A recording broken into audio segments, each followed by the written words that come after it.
आपकी नज़र में आज की दुनिया का सबसे ताकतवर तरीन इंसान कौन है? अमूमन ये सवाल जब लोगों से पूछा जाता है तो उनके ज़हन में कोई सियासी, मज़हबी लीडर, कोई डिक्टेटर, कोई ऐसा इंसान जिसके पास बहुत ज़्यादा हथियार हो, बहुत ज़्यादा पैसा हो, वो उसका नाम ज़हन में आता है। मेरी नज़र में इस वक्त दुनिया का सबसे ताकतवर तरीन इंसान जो है वो इलान मस्क है।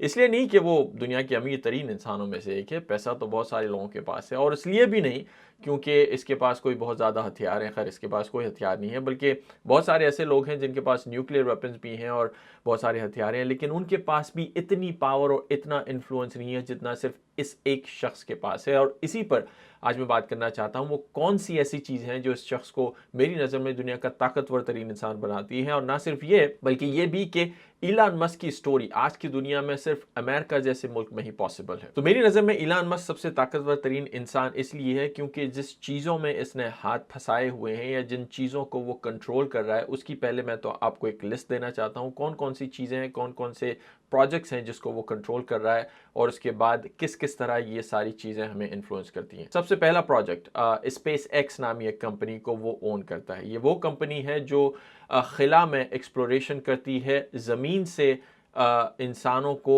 या ज़मीन से टेक्नोलॉजी जो है वो खिला में पहुंचाती है, दूसरे प्लैनेट तक पहुंचाती है और खिला में सफ़र करके ज़मीन पर इसकी कंपनी नज़र रखती है। हम लोग तो अपने घर पर नज़र नहीं रख सकते, लेकिन इसके पास जो सैटेलाइट्स हैं या जो कंपनी है वो अमेरिकन हुकूमत के साथ भी काम करती है और अपनी प्राइवेट एक्सप्लोरेशन भी इनकी है। इवेंचुअली इलान मस्क का इस कंपनी के ज़रिए गोल ये है कि एक ऐसी दुनिया, ऐसी टेक्नोलॉजी कायम की जाए कि जब ज़मीन इंसानों पर तंग हो जाएगी, जब ज़मीन पर इंसान नहीं रह पाएंगे, तो इवेंचुअली इसका गोल ये है कि इंसानों को दूसरे प्लैनेट्स तक ट्रांसपोर्ट किया जाए, मरीख तक या बाकी जगहों पर इंसानों को अभी से ऐसी दुनिया के लिए प्रिपेयर किया जाए जिसमें अगर ज़मीन पर वो नहीं रह सकते तो उनको दूसरी जगह पर मुंतकिल किया जाए। लेकिन ये सिर्फ एक एलिमेंट है इस प्रोजेक्ट का, इसमें और बहुत सारी चीज़ें हैं। करंटली जितने भी सैटेलाइट्स इस दुनिया में मौजूद हैं, ज़मीन पर हवर कर रहे होते हैं, उसमें से एक बहुत बड़ा चंक अमेरिकन सैटेलाइट्स का है या अमेरिका में जो स्पेस एक्सप्लोरेशन होती है जिसके ज़रिए हम जीपीएस टेक्नोलॉजी को इस्तेमाल करते हैं, आने वाले जो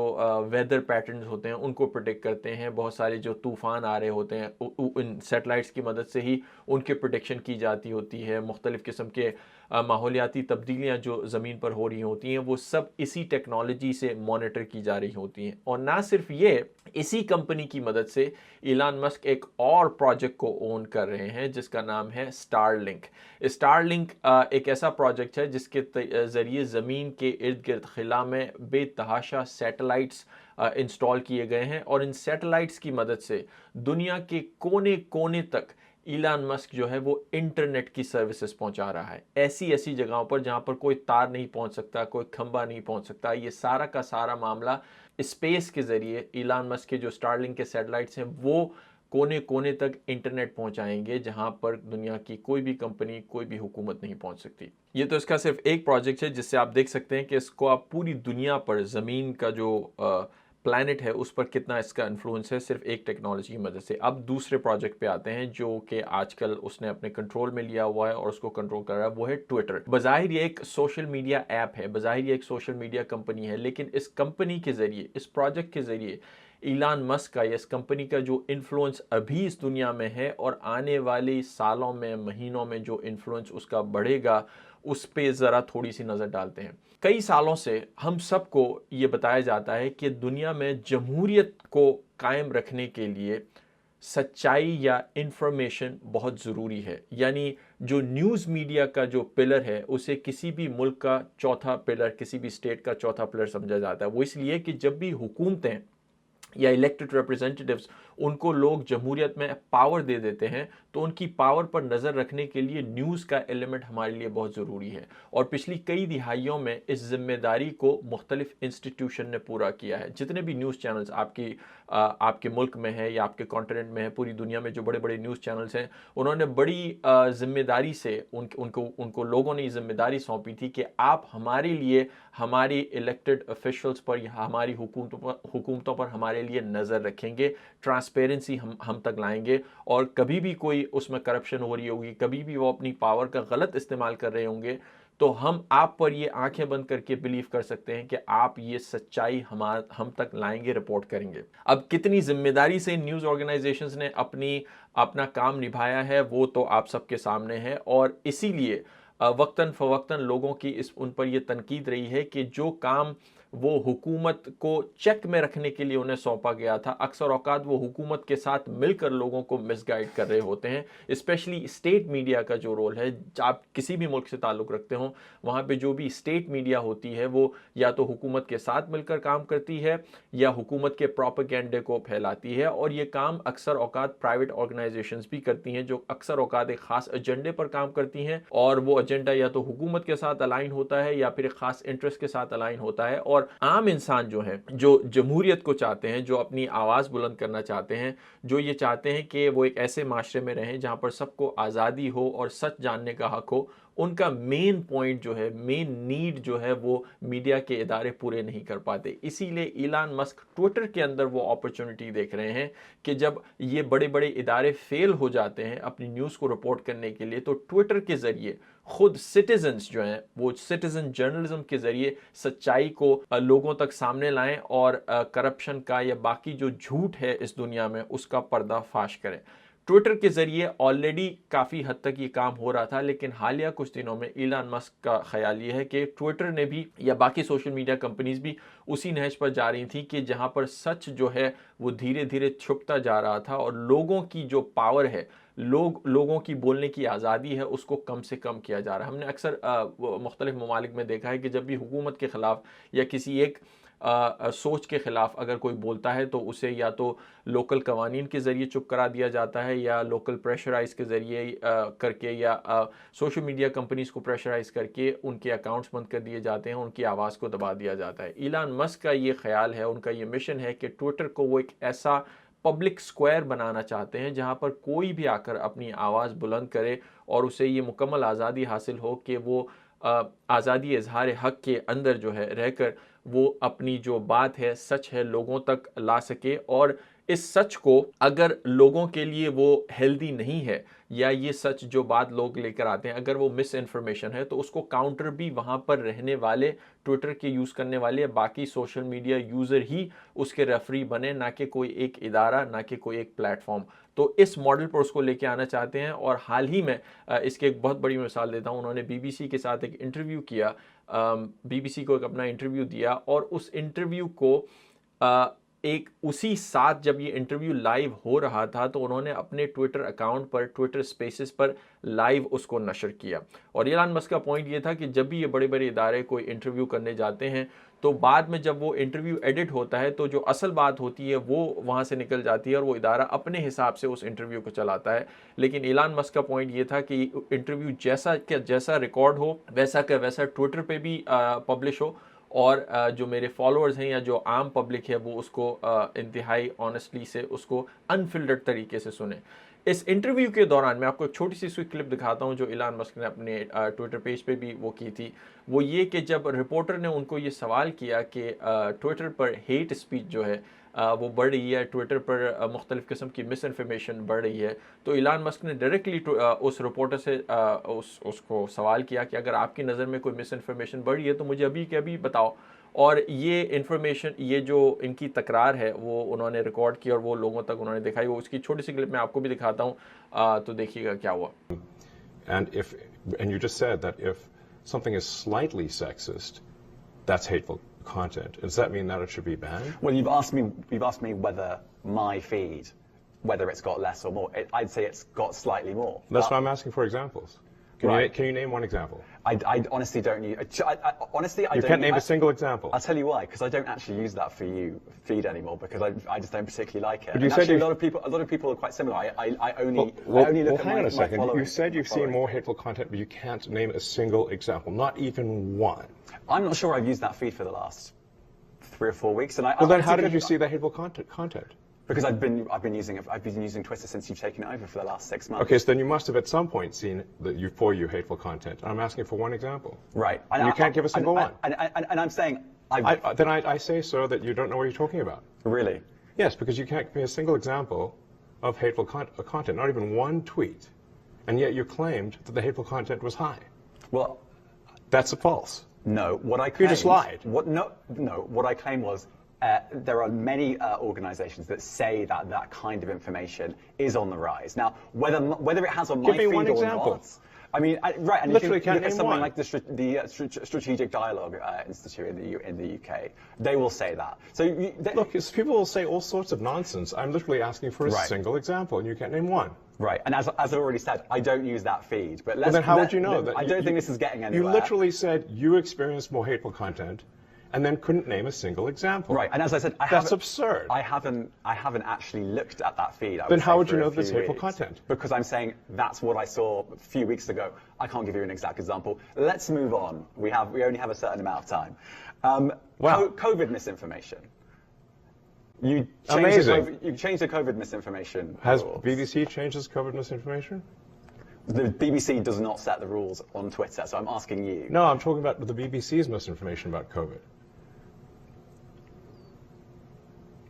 I'm literally asking you about, you changed the labels, the COVID misinformation labels. There used to be a policy, it then disappeared. Why do that? Well, COVID is no longer an issue.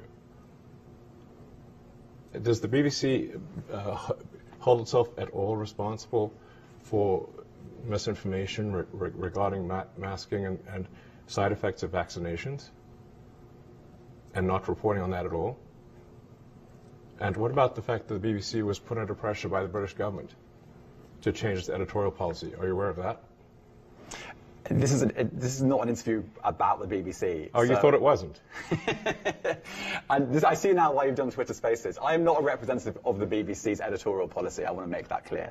Let's talk about something else. You want to talk about the interviewing you BBC? too. All right, let's talk about something else. You weren't expecting that. Let's talk about something else. तो बज़ाहिर इस interview में इलान Musk ने जो reporter उन्हें सवाल कर रहा था कि आप मिस इन्फॉर्मेशन फैला रहे हैं, उल्टा उन्होंने ये साबित करने की कोशिश की कि आपका इदारा जो है वो खुद मिस इन्फॉर्मेशन फैलाता है, लेकिन मसला ये है कि उस पर हम कंट्रोल नहीं कर सकते। एटलीस्ट ट्विटर पर लोगों का कंट्रोल है, अगर कोई चीज़ गलत वहाँ पर देखते हैं तो फ़ौरन अपनी आवाज़ उठाते हैं। ये उनका पॉइंट रेस करना था और ये पॉइंट लोगों ने इस पर दिखाया और बहुत ज़्यादा इस पर मुख्तलिफ़ किस्म की आपको राय मिलती है। लेकिन मेरा पॉइंट ये है कि अब वो ट्विटर को इस डायरेक्शन में ले जाना चाह रहे हैं कि जिसमें कोई भी एक इदारा, कोई भी एक न्यूज़ ऑर्गेनाइजेशन किसी भी नैरेटिव को, किसी भी इंफॉर्मेशन को कंट्रोल नहीं कर सकता। और इसका काउंटर जो है वो आपको ट्विटर पे या सोशल मीडिया पर देखने को मिलेगा, जिसमें अगर आपको ये लगता है कि कोई ख़ास किस्म का इदारा कोई ख़ास किस्म के प्रोपेगेंडे को फैला रहा है, तो लोग उसको ट्विटर के ज़रिए, सोशल मीडिया के ज़रिए काउंटर कर सकते हैं। और एक ऐसा इदारा ट्विटर जिस पे लोगों को आज़ादी हो कि अपनी राय का इजहार कर सकें खुले तरीके से, इलान मस्क इसको एक मिशन की तरह लेके जा रहे हैं। $44 बिलियन में उन्होंने ये ट्विटर ख़रीदा है। $44 बिलियन उनकी वर्थ को सामने देखकर कोई रकम नहीं है, लेकिन बज़ाहिर वो इसको एक मिशन की तरह लेकर जा रहे हैं। और आने वाले दिनों में ये देखते हैं कि कैसे कैसे इनका इन्फ्लुएंस इलान मस्क का पूरी दुनिया में बढ़ेगा ट्विटर के ज़रिए। तीसरी एक और चीज़ जिसमें इलान मस्क का मैसिव इन्फ्लुएंस बढ़ रहा है पूरी इंसानियत के ऊपर, वो एक कंपनी है न्यूरालिंक के नाम से। हम सब जानते हैं कि आर्टिफिशियल इंटेलिजेंस या कंप्यूटर्स की मदद से जो आजकल टेक्नोलॉजी जन्म ले रही है, चैट जीपीटी या दीगर ऐसी टेक्नोलॉजी आ रही है जिसमें कंप्यूटर को सोचने की ताकत दी जा चुकी है और इतने लेवल पे कंप्यूटर जो है वो इंफॉर्मेशन को प्रोसेस कर रहा है जो कि इंसान का दिमाग उस स्पीड से प्रोसेस कर ही नहीं सकता। चैट जीपीटी के जो आप सवाल पूछते हैं वो एक छोटी सी मिसाल है, लेकिन दुनिया में ऐसी टेक्नोलॉजीज़ अब आ गई हैं कि रोबोट्स के ज़रिए ऐसे काम करवाए जा रहे हैं जिससे इंसान मुकाबला कर ही नहीं सकता, इंसान इससे कम्पीट ही नहीं कर सकता। इलान मस्क का ये ख्याल है कि आने वाले दिनों में हमें इंसान के ब्रेन को इतनी प्रोसेसिंग पावर देना होगी कि वो आने वाले दिनों में रोबोट से या टेक्नोलॉजी से कम्पीट कर सके। अगर हमने ऐसा नहीं किया तो ये रोबोट्स टेक्नोलॉजी जो हैं वो इंसान को ख़त्म कर देंगे और अपने हाथ में सारा कंट्रोल ले लेंगे। इसीलिए इंसानी ब्रेन को एक बूस्ट देने के लिए या उस आर्टिफिशियल इंटेलिजेंस के उस दौर के लिए प्रिपेयर करने के लिए उन्होंने न्यूरालिंक कंपनी लॉन्च की है, जिसके ज़रिए वो इंसानों के दिमाग में एक ऐसी चिप लगाएंगे जो कि इंसान के ब्रेन की प्रोसेसिंग पावर को कंप्यूटर के मुकाबले तक ले आएगा, ताकि इंसान का जो दिमाग है वो प्रोसेसिंग पावर उसकी उतनी ही हो जितनी की कंप्यूटर की है, लेकिन फिर ऑन टॉप ऑफ दैट वो अपने इमोशंस को, अपनी विजडम को, अपनी हिकमत को इस्तेमाल कर कर बेहतर फैसले ले सके, ना कि एक ऐसी दुनिया में हम चले जाएं जिसमें ये तमाम फैसले जो है मशीनों पर छोड़ दिए जाएं और वो अपने तरीके से ये सारे फैसले लें। और मशीनों के पास सोचने की पावर या प्रोसेसिंग पावर तो है, लेकिन उनके पास अक्सर लोगों का आर्ग्यूमेंट ये है कि उनके पास वो हिकमत नहीं है, वो अखलाकियात नहीं है, वो इमोशंस नहीं है जो किसी इंसान को इंसान बनाते हैं। तो इस दुनिया से प्रिपेयर करने के लिए इलान मस्क इस प्रोजेक्ट पर भी काम कर रहा है कि लोगों को आने वाले सालों में या दिहाइयों में ऐसी चिप्स बनाई जाएं कि पूरी दुनिया में इंसानों को इस टेक्नोलॉजी से फाइट करने के लिए प्रिपेयर किया जाए। एक और बहुत बड़ा प्रोजेक्ट जिसके ज़रिए इलान मस्क पूरी दुनिया में मशहूर हैं वो है टेस्ला कंपनी। टेस्ला कंपनी बज़ाहिर तो इलेक्ट्रिक गाड़ियां बनाती हैं, लेकिन ये कंपनी इलेक्ट्रिक गाड़ियों से बड़ी आगे है। बेसिकली इसका मकसद सिर्फ इलेक्ट्रिक कार्स बनाना नहीं है, वो तो बहुत सारी कंपनीज बना रही हैं, लेकिन इनकी जो गाड़ियां हैं या इनकी जो गाड़ियों के अलावा जो दूसरी टेक्नोलॉजी है टेस्ला की, वो सारी ऑटोमेशन पे बेस्ड है, यानी ऑटोमेटिक तरीके से चलती हैं गाड़ियां। और पूरी दुनिया में जब ये गाड़ियां चलती हैं तो बहुत सारा डाटा कलेक्ट कर रही होती हैं, लोगों के ड्राइविंग बिहेवियर्स, इवन जिस जगह पर ये गाड़ी घूम रही है वहाँ पर उस गाड़ी में कैमरे लगे होते हैं, तो बहुत सारा और भी डाटा उस शहर के, उस मोहल्ले के हवाले से कलेक्ट कर रही होती हैं। तो इवेंचुअली ये देखा जा रहा है कि इस कंपनी की वजह से और इसकी गाड़ियां जो पूरी दुनिया में फैली हुई हैं, इसकी वजह से इस कंपनी को इतना सारा डाटा मौसूल हो रहा है कि एक जगह पर बैठकर एक कंपनी जो है, ये इलान मस्क जो है, वो उस पूरे डेटा सेट को किसी भी मकसद के लिए इस्तेमाल कर सकते हैं, किसी भी तरीके से कंट्रोल कर सकते हैं। मीनिंग ये कि ये गाड़ियां जो खुद से चलती हैं वो बज़ाहिर कंप्यूटर कमांड से चल रही होती हैं और हज़ारों मील दूर बैठे हुए लोग उस गाड़ी को एक खिलौने की तरह भी इस्तेमाल कर सकते हैं। और अगर इतनी सारी पावर किसी एक कंपनी के पास आ जाए जिसके पास इतने सारे खिलौने पूरी दुनिया में घूम रहे हों, तो आप अंदाज़ा लगा सकते हैं कि अगर वो बटन दबाकर इस गाड़ी को या इन मिलियंस, लाखों की तादाद में गाड़ियों को कंट्रोल कर सकते हैं, तो आप समझ सकते हैं कि ये कितनी ज़्यादा पावर है किसी एक कंपनी के हाथ में या किसी एक इंसान के हाथ में। इसके अलावा टेस्ला कंपनी पूरी दुनिया में एक और प्रोजेक्ट पर काम कर रही है, वो है सोलर पावर। अमेरिका में ऑलरेडी उन्होंने बहुत सारे प्रोजेक्ट इस्तेमाल कर रहे हैं जिसमें कन्वेंशनल जो एनर्जी है, हम बिजली बनाने वाली कंपनियों से हम बिजली लेते हैं या गैस बनाने वाली गैस प्रोवाइड करने वाली कंपनियों से हम गैस लेते हैं, तो वो एक सेंट्रलाइज तरीके से हम उनसे सर्विसेज ले रहे होते हैं। इलान मस्क की जो सोलर का प्रोजेक्ट है उसके ज़रिए लोगों को एनर्जी इंडिपेंडेंट बनाया जा रहा है। मीनिंग ये कि वो आपको सोलर पैनल लगा कर देते हैं आपके घर पे और आपको किसी कंपनी पे फिर रिलाई करने की ज़रूरत नहीं पड़ती। आप ख़ुद जो है सोलर के ज़रिए अपनी एनर्जी ख़ुद क्रिएट करते हैं, अपना एक इंडिपेंडेंट यूनिट बन जाता है। इससे आप तमाम अपनी एनर्जी नीड्स को पूरा कर सकते हैं। इसके अलावा आर्टिफिशियल इंटेलिजेंस की दुनिया में अभी जो आपने बहुत अरसे से जो एक नाम चल रहा है अब चैट जीपीटी का, chat GPT basically open AI नामी कंपनी का एक प्रोजेक्ट है। ओपन एआई एक प्लेटफॉर्म है, एक नॉन प्रॉफिट प्लेटफॉर्म था जिसको इलान मस्क के साथ कुछ और लोगों ने भी बनाने में मदद की थी। वो ये था कि एक ऐसा प्लेटफॉर्म, एक ओपन प्लेटफॉर्म बनाया जाए जिसमें आर्टिफिशियल इंटेलिजेंस की जो नई नई टेक्नोलॉजी है वो एक जगह पर इकट्ठी की जाए और तमाम लोग, आम लोग उसको एक्सेस कर सकें, ताकि आर्टिफिशियल इंटेलिजेंस की जो टेक्नोलॉजी है वो किसी एक ख़ास कंपनी या किसी ख़ास इदारे के पास मौजूद ना हो, लेकिन ट्रांसपेरेंसी के ज़रिए, शफाफियत के ज़रिए लोगों तक उस टेक्नोलॉजी की एक्सेस हासिल हो और लोगों को पता हो कि आर्टिफिशियल इंटेलिजेंस की दुनिया में किस तरह हो रहा है, ताकि उस टेक्नोलॉजी को लोग अपने तरीके से इस्तेमाल कर सकें, ना कि उसका इस्तेमाल या उसका कंट्रोल किसी एक सेंट्रल अथॉरिटी के हाथ में दे दें। और वो अगेन कंट्रोल वाली बात है कि लोगों के पास एक ख़ास अथॉरिटी के पास कंट्रोल चला जाए और लोगों के पास ना हो। तो उस पर भी इलान मस्क ने अच्छी खासी इन्वेस्टमेंट की है, अच्छा खासा उसमें कंट्रोल है और आने वाले दिनों में उनका इन्फ्लुएंस इस टेक्नोलॉजी में बड़ा इस्तेमाल होगा। अब आप ये सारे मुख्तलिफ जो मैंने चीज़ें लेआउट की हैं, अगर इस सारे डॉट्स को एक साथ कनेक्ट करें, एक मैं आपको मिसाल देता हूँ। किसी भी मुल्क में अगर कोई हुकूमत जितनी भी ज़्यादा पावरफुल हो, जितने भी ज़्यादा इनके पास अथॉरिटी हो, अगर ये डिसाइड करती है कि जी हमें एक ख़ास किस्म की जो है इंफॉर्मेशन हमारे मुल्क में चाहिए और ख़ास किस्म की इंफॉर्मेशन नहीं चाहिए, तो हुकूमत वो क्या करती है, अमूमन आपके टीवी चैनलों पर या अमूमन जो भी इंफॉर्मेशन की सोर्स है उस पर पाबंदी लगा देती है।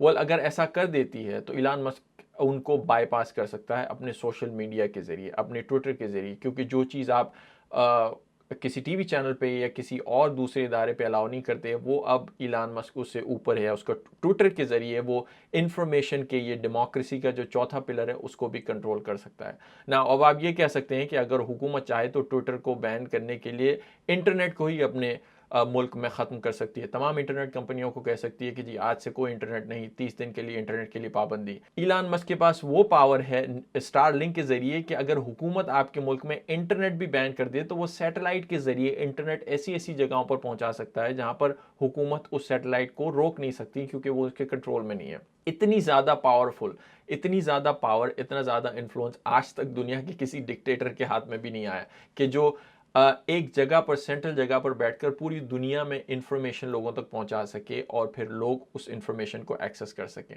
ऑन टॉप ऑफ दैट, ये जो सारे सैटेलाइट्स हैं वो इसकी कंपनी के कंट्रोल में है, इसे कोई एक दुनिया की खास हुकूमत कंट्रोल नहीं कर सकती। I hope this all make sense. और अब मैं आपको सिर्फ एक इन्फ्लुएंस बताना चाहता हूँ कि ये सारी जो टेक्नोलॉजी अभी मैंने लिस्ट की है, इसके सारे डॉट्स को अगर आप कनेक्ट करें तो जितनी पावर इस एक इंसान के हाथ में है, वो आज तक दुनिया के किसी एक डिक्टेटर, किसी लीडर, इवन किसी अमेरिकन प्रेसिडेंट के हाथ में भी इतनी पावर नहीं आई जितनी कि इस एक इंडिविजुअल के हाथ में। और ये सिर्फ अभी 51 साल का ही है, आने वाले अभी बहुत साल बाकी हैं। इसमें क्या क्या इसकी टेक्नोलॉजी या जन्म लेती हैं, क्या क्या प्रोजेक्ट्स इसके आगे सामने आते हैं, वो बड़ा इंटरेस्टिंग होगा देखने के लिए। दूसरा मेन पॉइंट, इलान मस्क की स्टोरी सिर्फ और सिर्फ आज की दुनिया में, अमेरिका में इसलिए पॉसिबल है। ये शख्स साउथ अफ्रीका से आया है, वहाँ पर पैदा हुआ, बड़ा हुआ, उसके बाद कनाडा में गया, कनाडा के बाद वो अमेरिका में आया है। और अमेरिका में सिर्फ इलान मस्क की नहीं, उसके जैसे और बहुत से लोगों की इस तरह स्टोरियाँ मशहूर हुई हैं। इससे पहले बिल गेट्स को आप देख लें, जेफ बीजोस को देख लें, एप्पल कंपनी के बनाने वाले जो मालिक हैं, ये तमाम के तमाम लोग ऐसी टेक्नोलॉजीज़ लेकर आए हैं इस दुनिया में जो मेरी और आपकी ज़िंदगियों को डे टू डे बेस पर कंट्रोल करती हैं। इमेजिन कि एप्पल जो है एक दिन के लिए इस दुनिया से गायब हो जाए। इमेजिन गूगल इस दुनिया से एक दिन के लिए गायब हो जाए। इमेजिन इलान मस्क के ये जो सैटेलाइट्स हैं वो दुनिया से एक दिन के लिए गायब हो जाएं।